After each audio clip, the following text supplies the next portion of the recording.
ভালোবাসা কেন এত অসহায়, বুকে প্রেমকে বারণ করছিল যে বেশি ভিতরে যাও না।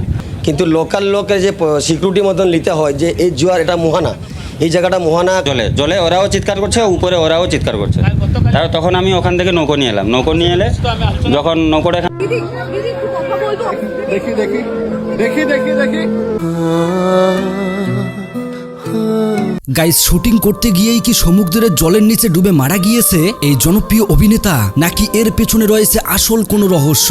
ইচ্ছে করেই নাকি অভিনেতা রাহুল ব্যানার্জিকে মারা হয়েছে, যা জানলে আপনারা রীতিমতো অবাক হবেন। তাছাড়াও ইতিমধ্যে সিসিটিভি ফুটেজে দেখা যায় যে রাহুলের মৃত্যুর আসল রহস্য।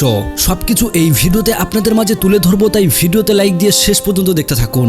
ওপার বাংলার জনপ্রিয় অভিনেতা এই রাহুল ব্যানার্জি, যার গান এমনকি যার সিনেমা দেখেনি এমন কম মানুষই রয়েছে। তবে এইবার শুটিং করতে গিয়েই মর্মান্তিক একটি ঘটনা ঘটে যায় এই অভিনেতা রাহুলের সাথে, যেটা হয়তো মেনে নেওয়াই কষ্টকর। ভোলে বাবা পার কারেগা ওয়েব সিরিজের শুট করতে গিয়েই সমুদ্রে যায় এই অভিনেতা রাহুল ব্যানার্জি। সেইখানে নাকি একটা ড্রোন শটের শুট ছিল। তবে আপনারা জানলে অবাক হবেন যে শুরুতে রাহুল গভীর জলে নামেনি, নেমেছিল সেই হিরোইন। যখন হিরোইন গভীর জলে যায় এমনকি চিৎকার করতে থাকে, ঠিক সেই সময় রাহুল তাকে বাঁচাতে গেলে সে গভীর জলের নিচে তলাতে থাকে। দীঘায় সমুদ্রে এত পরিমাণ ঢেউ ছিল যে সেখানে রাহুলের ফিরে আসা ছিল একদম অসম্ভব। তবে আশেপাশের লোকেরা সবাই ভাবতেছিল রাহুল সাঁতার কাটছিল, কিন্তু শেষ পর্যায়ে যখন চিল্লাচিল্লি শুরু হয় তখন এই ভাইটি রাহুলকে অনেক বাঁচার চেষ্টা করলেও বাঁচাতে পারে না জনপ্রিয় অভিনেতা রাহুলকে। তারপরে ওইদিকে গিয়ে ওরা সাঁতার কাটছে, আমরা বুঝতে পারছি না উপরে ড্রোন উঠছে। যখন ওরা চিৎকার করে তখন আমি ওখান থেকে জলে ওরাও চিৎকার করছে, উপরে ওরাও চিৎকার করছে। রশ্মিটা দিলাম, উনি ধরেছিলেন। তারপরে ওনাকে আমি টেনে, আর তো রশ্মি নেই, একটাই রশ্মি আছে, টেনে নিয়ে গেলাম পাশে এসে। তারপর নৌকো করে আমি জেঠির কাছে ওইখানে নিয়ে গাড়িতে তুলে দিলাম, তখন উনি ভালো। রাহুল মূলত নিজের বিপদ নিজেই ডেকে এনেছে। হিরোইনকে বাঁচাতে গিয়েই আজ না ফেরার দেশে চলে গেল। সেই গভীর জল থেকে রাহুলকে তুলে 10 মিনিটের মধ্যেই রাহুলের শেষ নিঃশ্বাস ত্যাগ হয়, কেননা সেখানে ছিল প্রচুর পরিমাণ কাদা আর বালি। আর ঠিক সেই সময় হিরোইন বেঁচে গিয়ে অজ্ঞান হয়ে যায়। হিরোইন নিজেও জানে না যে সে বেঁচে আছে, কিন্তু জীবনের বিনিময়ে যে একটা জীবন চলে গেছে সেটা তার জানাও ছিল না। তবে জনপ্রিয় এই অভিনেতা রাহুল অরুণোদয় বন্দ্যোপাধ্যায় দীঘার যেই প্লেসটাতে শুট করেছিল, যেখানে সাধারণত কোনো মানুষ যায় না, সেখানে নাকি গভীর ডিপ ছিল, আর সেখানেই তারা পারমিশন নিয়েই শুট করেছে। তারা যখন শুটিং করতে গেছে, কিন্তু শুটিং খবর আমরা কিছু কেউ জানি না, কিন্তু শুটিং যে করা হবে, কোথায় জল আছে, কোথায় কাদা আছে, কোথায় যে চড়াবালি আছে, ওরা কিচ্ছু জানে না।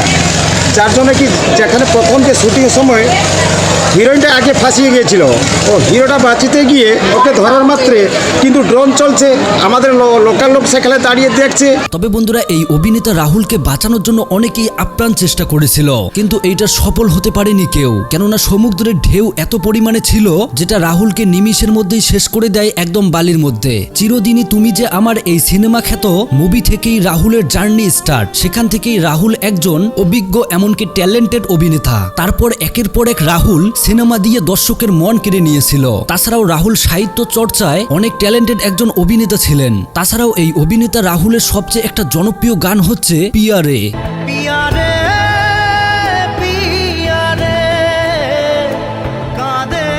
যেটা শোনে নাই এমন কম মানুষই রয়েছে, কেননা এই যুগে কষ্ট সবার মনে বসবাস করে, আর কষ্টের কথা মনে হলেও এই গানটা তাদেরকে একবার হলেও নাড়া দিয়েছে। তাছাড়াও অন্যদিকে বাংলা ইন্ডাস্ট্রিজের সুপারস্টার দেবও এই রাহুলের মৃত্যুতে দুঃখ প্রকাশ করেছে। এমনকি রাহুলকে উদ্দেশ্য করে কি বলেছে সেই ভিডিওটা দেখুন। আমার সত্যি কালকে যখন আমার কাছে খবর এলো রাহুলের ব্যাপারটা, তখন মনে আছে যখন রাজ ওর সঙ্গে প্রথম ছবি করলো, সেখানে আমি একটা আইটেম সং করেছিলাম প্যান্টের তালি, এবং আমার এখনো মনে আছে আমি রাজ আমরা ওর গানে বাতাসে গুনগুন জন্য সাউথে যাওয়ার কথা ছিল গানের শুটিং এর জন্য, আমি রাজ ওকে নিয়ে।